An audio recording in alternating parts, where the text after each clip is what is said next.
This is the very first podcast that I'm going to do today. It is going to be over sickle cell anemia. I have a guest, Cartoons and Drugs. He actually lives with it.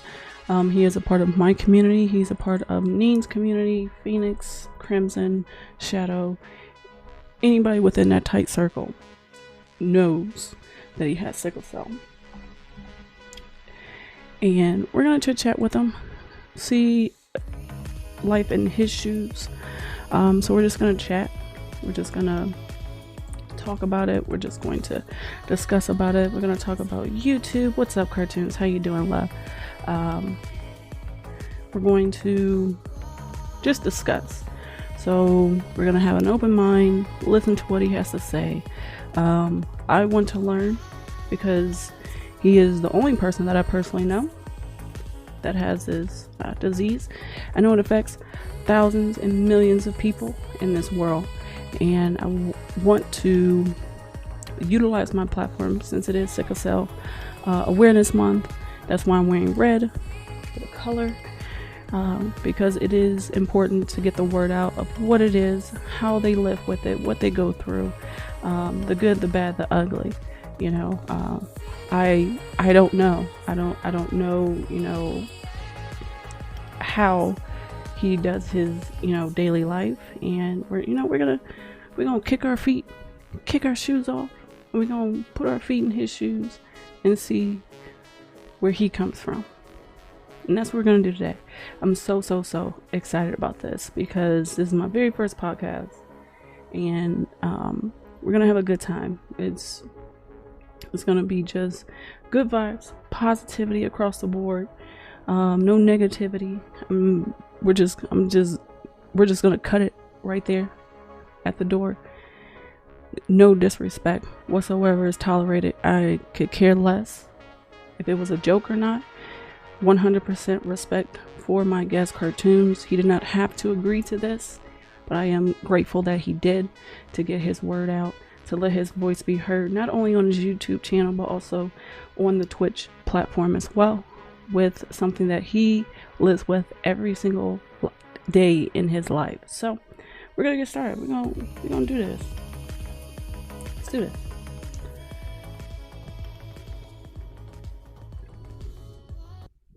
All right, cool.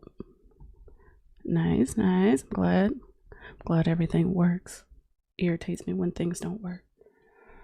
All right, let me do this. All right, Cartoons, you can unmute yourself. It's all good now.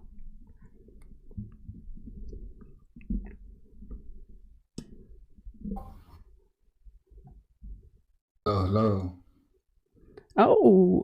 Oh, Mel, Jesus Christ, my lady. Oh my God, my lady. Hello, how are you? I'm sorry my alerts aren't going off. I currently had to switch everything around, so my alerts aren't going to go off. But thank you for the rating, the host. I do appreciate it. Thank you so much. Hello, everybody that came in. 65 peeps with the raid. Hosted with 63. I appreciate it, gorgeous. Thank you. How are you? I wasn't sure you're doing, but anyway, hi. Yeah, I'm just doing a podcast with Cartoons that you see in the picture to my right. We are going to chit chat about sickle cell anemia because he currently actually has it, and we're going to basically see life in his shoes on a daily basis and just really get to know him. I know he has a YouTube channel as well, so that's what we're gonna do. That's what today's stream is about. It is giving time to learn about sickle cell anemia. I really need to put my alerts on my goddamn podcast screen, but it's all good. I'll fix that later. You're doing good? Your neck is better? Nice. I'm glad your neck is doing better. I did watch your stream for a bit, Mel.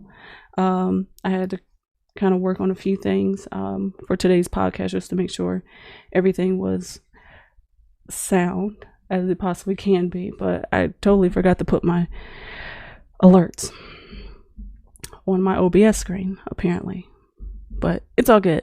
Shit happens. It's okay. I'm the same. Pro streamer here, I tell you. Hello, Mel. Welcome in, everybody. But you could go ahead, cartoons, introduce yourself. You could shout out your YouTube channel if you like. All good things. But once you do that, go ahead and talk about Sickle Cell. How'd you find out? How young were you?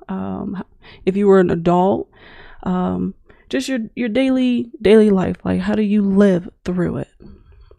What's up, Devin? Welcome on in. Welcome on in. So first off, hello everyone. My name is Rico.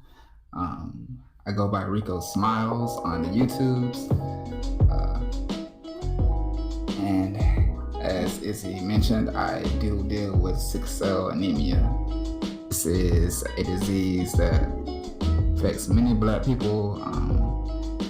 To my knowledge, it is only seen within the within the African community, those of African descent, and it is quite a painful disease to deal with. I was born with it. It's an inherited disease, so I got mine from my mother. Oh wow! It's passed down from generation to generation. So I was diagnosed at birth. Wow. Yeah, something that I've dealt with all my life. But yeah, it's pretty much just a real difficult condition to live with. But as you already know, I still make the best of it. You know, I dealt with a lot of pain, had a lot of surgeries. So just stuff like that. What kind of surgeries are you exactly having? Is it is it like a blood transfusion, or is it a surgery for the muscles? So it kind of goes with the territory, having to deal with a lot of stuff like this. My sickle cell wasn't the primary cause to some of my surgeries. Okay. However, having sickle cell does weaken the immune system. Take care now. Therefore, for some things did come with that. For example, one of the main surgeries that's relevant in my face every day, because I have a scar from it, is I had brain surgery back in 2013. Oh wow. Yeah, they had to they found abscess in my brain fluid, which is pretty much an infection. They got into the fluid and everything, so they had to drill holes into my skull. Oh my god. And drain that out. So I have 2 scars from that. One is on my forehead. If you're looking directly at me, you can see it. It's probably not as apparent in pictures and stuff, but right. If you were looking directly at me, of course you can see it. But yeah, that one is obvious, and I have another scar on the side of my head that's covered up by my hair. Yeah, that's just one of the surgeries that I've had to have. But as far as blood transfusions, I do have to get those often. Okay. It's just something that comes with sickle cell, because basically what sickle cell is, it's a mutation of our blood cells. It's where it causes our blood cells to be shaped like sharp blades, instead of round, normal, fluffy. Ours are shaped like crescent moons, quite sharp. They will stick together, clump up in our veins, and that prevents oxygen from being delivered throughout the body where it needs to go. So that's what causes the pain when oxygen Wow. isn't going to where it needs to go. That's what causes the pain, because without the oxygen, the organ, the body parts like kind of dying off, kind of. Right. So it's like they're starving for that. So that's what causes our pain when we go through it. Jeez. So is it the fact that your red blood cells are more sharp? Is that where the pain is coming from? From the fact that they are being more sharp and not so rounded? Not necessarily. I mean, sure, that causes some of it, like Mm-hmm. just them being sharp. I'm sure that and like cut up the nerves and stuff. Mm-hmm. The primary cause of the pain is that starvation of the oxygen. When Gotcha. when the cells clump up, or they'll bunch up, usually like close to joints or wherever. Mm-hmm. So that blood isn't being delivered to where it needs to go. Thanks, Kaz. So Okay. that's just what causes the pain primarily. Mm-hmm. Oh, Devin, I'm doing well. I'm here in Ohio, but welcome on in. I appreciate you stopping in and listening in and coming in with Mel. I do appreciate the follow as well. Welcome to the back clan, my friend. Yeah. So is there any medications you need to specifically take, or is there anything you need to do in order to make it easier for like less pain, like any stretching, or do you need to lay a certain way? Do you need to sit up a certain way? Things like that. The main thing that all of us who deal with the disease have to do is make sure that we stay hydrated. You have to drink lots and lots of water. That is what helps keep the system running, keeps the blood flowing and all that. So you definitely have to stay hydrated. Not to mention, H2O is good for helping with the oxygen. So we definitely have to stay hydrated. That's the main thing above all. However, there are a few medications that a lot of us take on a daily basis. The primary two that we take is I take folic acid, which is an iron supplement to help with the blood, and also take hydroxyurea, which it's actually used to be a cancer medication. It's I'm not really sure how to explain it the best, but I do know it was used for chemo. Oh wow. Yeah, but they found use for it within sickle cell patients to help with the hemoglobin in the blood. So those are the two main medications that many of us take every single day, just to kind of help with things. But as far as I'm concerned, it's hard to know if it really helps that much, because I'm sure I probably hurt less than I would if I didn't take it. But of course, I still have a lot of pain and stuff, so it's hard to really tell like what it's actually doing, Right. in comparison to how I'd be if I didn't take it. But those are the two main medications that most of us take. Okay. I mean, that sounds very. It's it's actually more in depth than I expected on information, honestly. And I thank you for that, because I don't know. We just hear somebody's, body is hurting, and when we hear that they have like sickle cell anemia, and we don't know like the behind the scenes of like if there's any medications that are involved. Like there's not very much. There's a lot of information that's out there, but it's not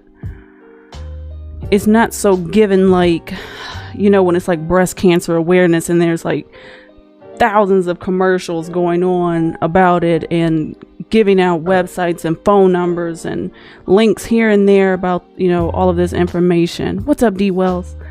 So it's interesting to hear your daily routine, and even with you being born with it, you've had quite a journey.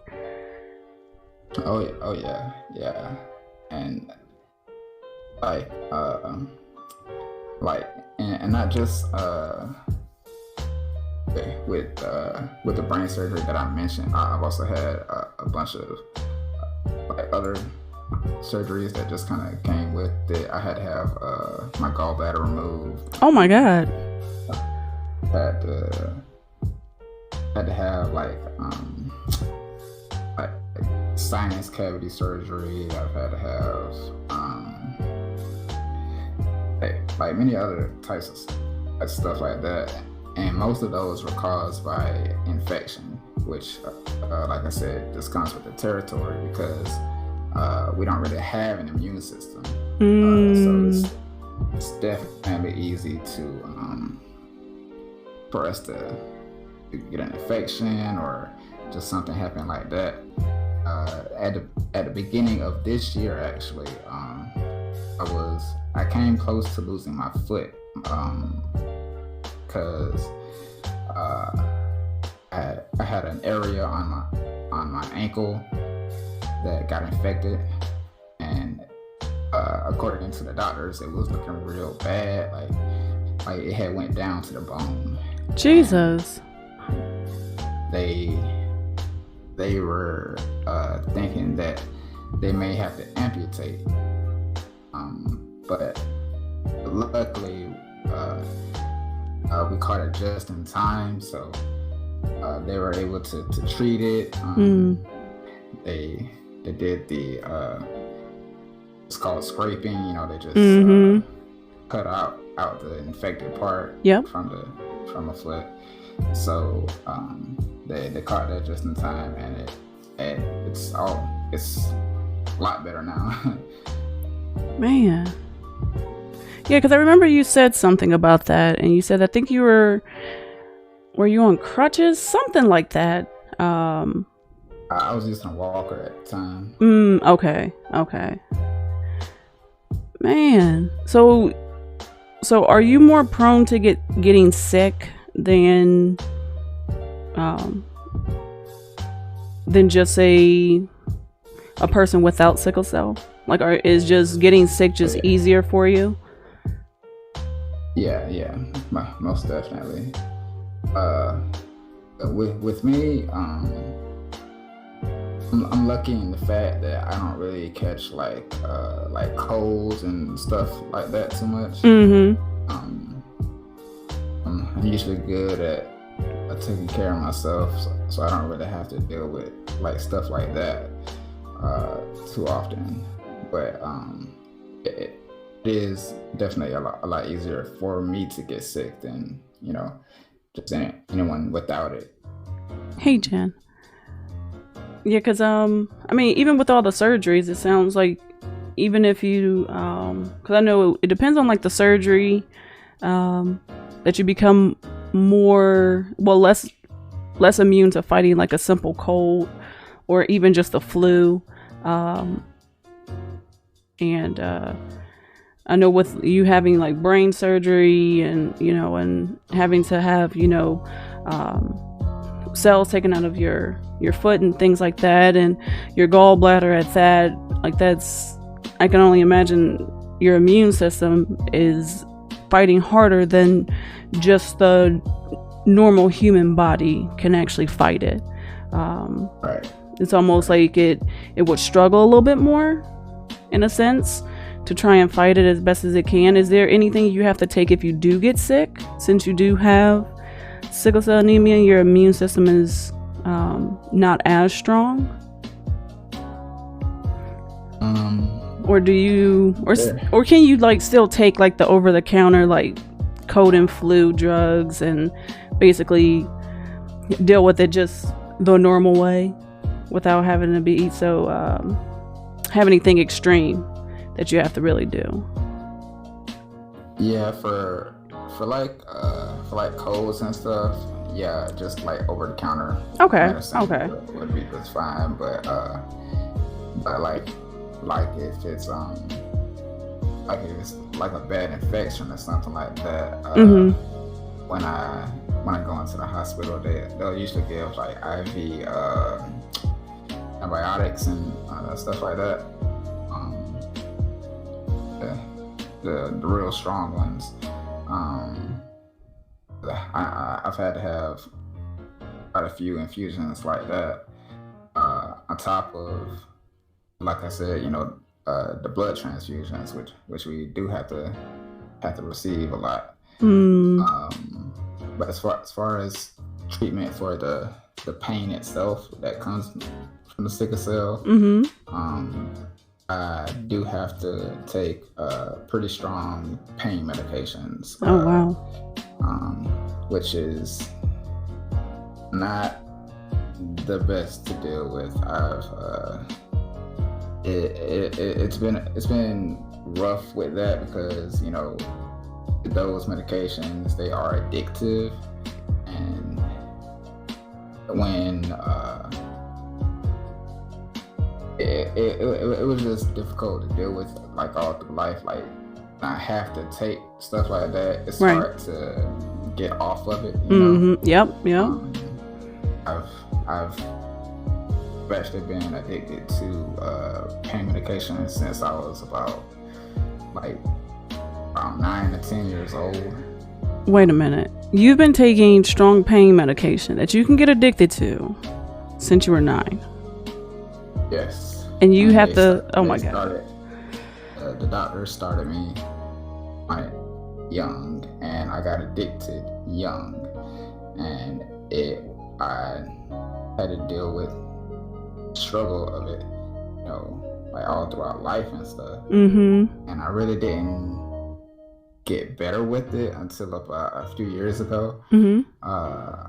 I put myself in rehab because it was just getting to a point where I just couldn't take it anymore. Oh man, I mean, I'm sorry to hear that you had to put yourself in rehab, but that takes a lot of self-control to even have to do that to yourself. But good for you for actually making that step instead of it getting worse. Right. Yeah, because to be honest, the doctors really shouldn't have put me on such strong medicines right at that early of an age to begin with. And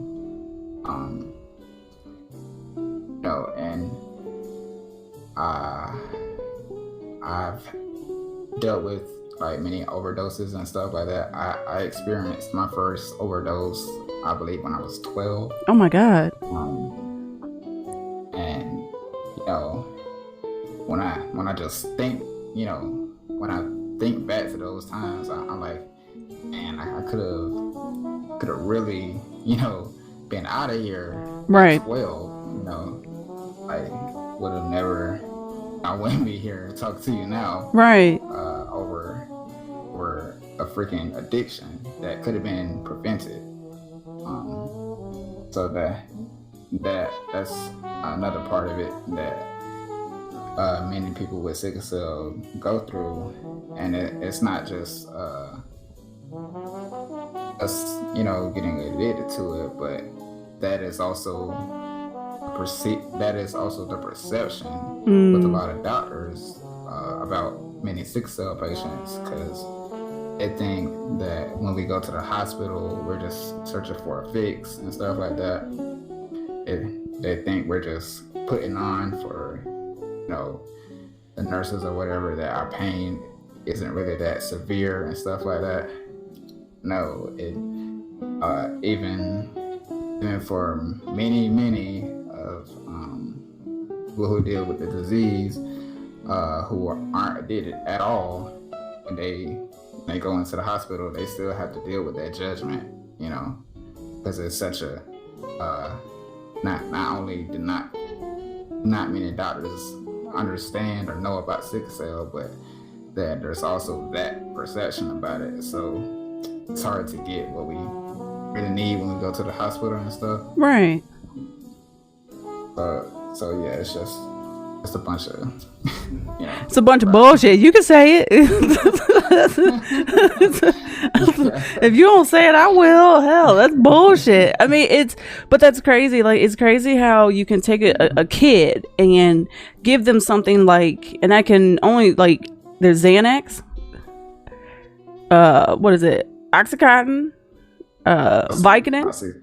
Yeah. Like, those are the main three you hear about somebody getting addicted. And I know one of those is given to a kid, but then you have to, get older. And when you're in so much pain, you have to walk into a hospital and have somebody judge and think that you are a drug addict to painkillers when you have a disease that is pretty much hindering you from just even trying to live a normal life. Like, I'm sorry, but that's bullshit. Like, it's when they more than happily would give someone that doesn't have it, they'll give them Vicodin and a freaking heartbeat and not even bat an eye and judge. Like, that's insane. Like, they're pretty much, and it's unfortunate because you have a disease that, requires a painkiller that's strong in order to subside your pain in the first place. But you're also making a child into a drug addict of painkillers, unfortunately, at the same time, at a very young age. And that's hard to fight when you don't even know how to fight it, because you're a kid, you know what I mean? You're like, that's heavy. that's heavy. That's crazy. I didn't think doctors were even allowed to give a child a harsh painkiller like that. Yeah, and I think, I mean, I don't really know, but I think it's getting better, these days, since they're a lot more strict with those medications now. But I'm 32 years old, so back in those days, I'm sure they were just handing it out like candy back then. Yeah. I'm sure there's plenty of sickle cell warriors out there in my generation who are probably still, addicted to this day. There's just like that.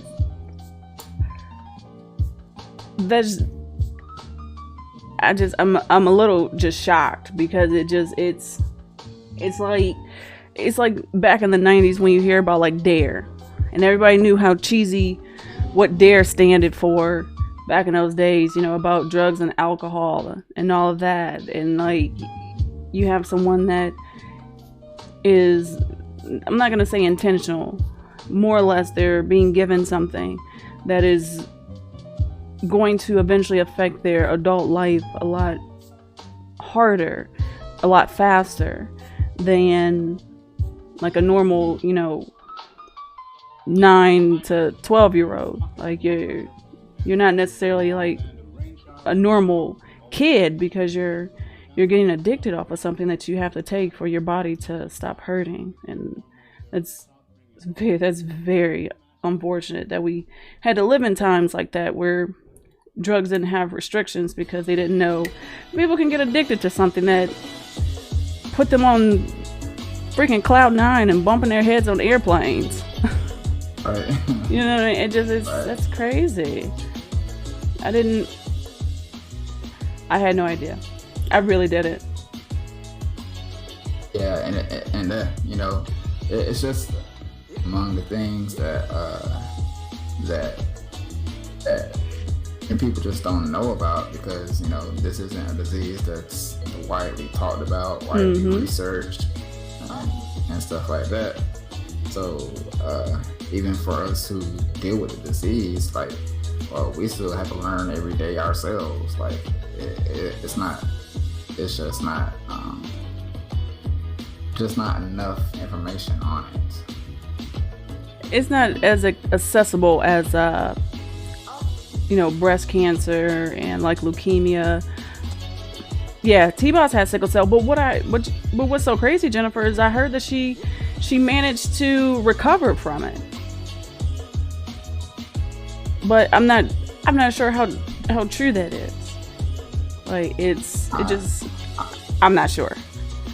I believe there are some like experimental treatments that they have for it, like a bone marrow transplant and stuff like that. I think there's still like controversy over if that stuff works or not. Interesting. But if it worked for her, then great on her. But I'm sure that isn't like a treatment that'll be like readily available to the public, anytime soon. As far as cost wise, at least. That's what I was getting ready to say. It comes down to money. Always does.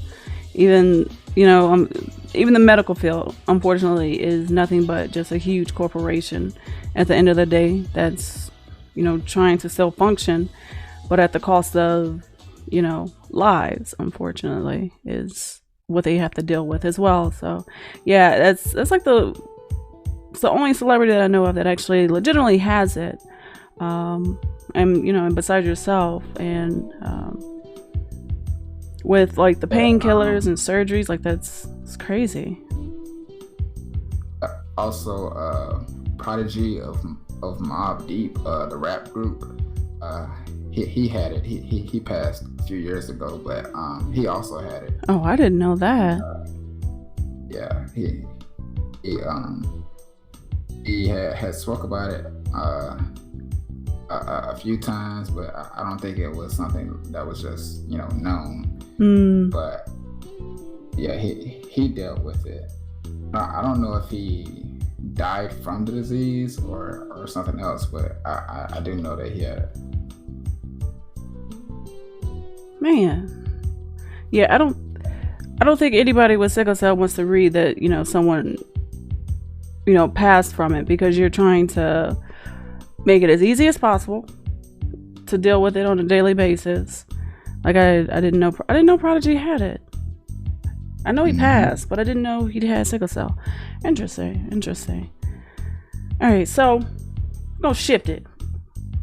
Gonna make it a little bit more happy, because my mind is like exploded. Like I'm trying to get questions, and like they're running like 1,000,000 miles per second. So let's chit chat about your YouTube channel.